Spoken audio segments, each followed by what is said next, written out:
Tell us more about the book, Isang Kaibigan, at ilang kopya nito ang bibilihin ng gobyerno sa halagang 10 milyong piso. This is an example of politicizing the budget hearing through the questions of the senator. Ang problema niya kasi, nakalagay yung pangalan ko doon sa libro. Sinopla na Makabayan Block sa mababang kapulungan ng Kongreso ang pahayag ni Vice President Sara Duterte na bahagi ng political harassment ang mga isyong pinupukol sa kanyang pamilya. Ayon kay ACT Teacher Party List Representative Franz Castro, ngayon lamang naglakas loob ang lahat na panagutin ang mga nasa likod ng mga krimen na nangyari noong nakaraang administrasyon. Dahil noong panahon aniya ng ama ng Vice Presidente na si dating Pangulong Rodrigo Duterte ay binubusalan, tinatakot at sinasamahan ng mga gawa-gawang kaso.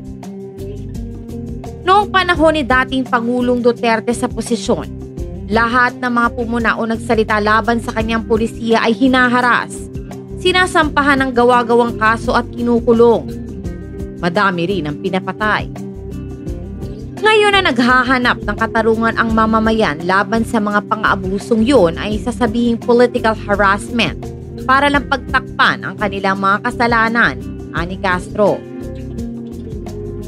Ginawa ng mambabatas ang pahayag matapos sabihin ng batang Duterte na political harassment ang pagdadawit sa kanyang asawa na si Attorney Mans Carpio at ang kapatid na si Davao City Representative Paulo Pulong Duterte sa drug importation noong taong 2018 na lumabas sa unang imbestigahan sa Quad Committee ng Kamara. Bukod sa nasabing issue ay iniimbestigahan din ng komite sa extrajudicial killings noong nakaraang administrasyon at Philippine Offshore Gaming Operators o POGO na pinapasok ng dating Pangulo na ginagamit umano para hugasan ang perang galing sa iligal na droga.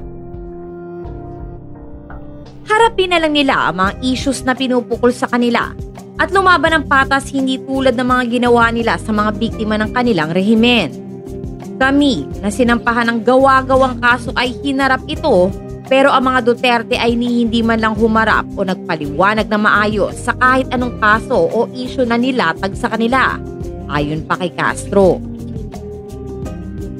Ayon naman kay Senior Deputy Speaker Aurelio Gonzales Jr., nasa gabinete pa aniya si Duterte nang simulang imbestigahan ng Kamara ang illegal drug trade na nagsimula sa drogang nakumpiska sa bodegang pag-aari ng mga Chinese nationals sa Mexico, Pampanga noong nakaraang taon na konektado sa POGO. Trabaho lang, walang personalan ito. Part of our mandate as legislators is to ferret out the truth. Should we shirk from our sworn duty only because the husband and the brother of the VP are allegedly involved in the smuggling of illegal drugs?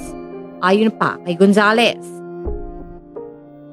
Iimbestigahan ng Department of Social Welfare and Development o DSWD para alamin kung sino ang tumabla kay Vice President Sara Duterte nang humingi ito ng ayuda para sa mga taong lumapit sa kanyang tanggapan.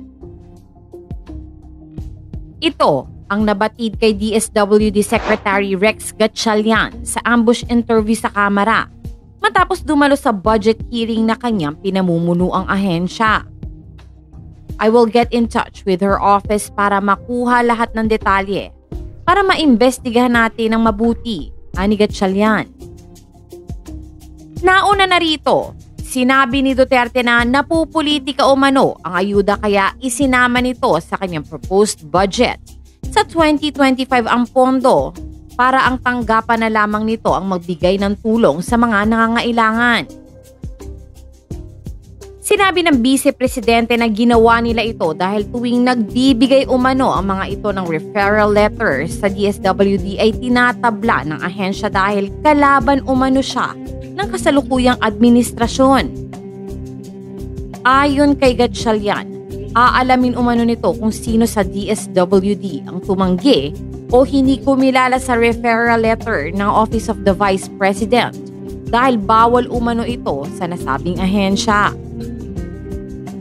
May policy kasi kami na whether may referral letter o wala referral letter, basta nangangailangan at tumuntong sa aming tanggapan ay tutulungan at tutulungan.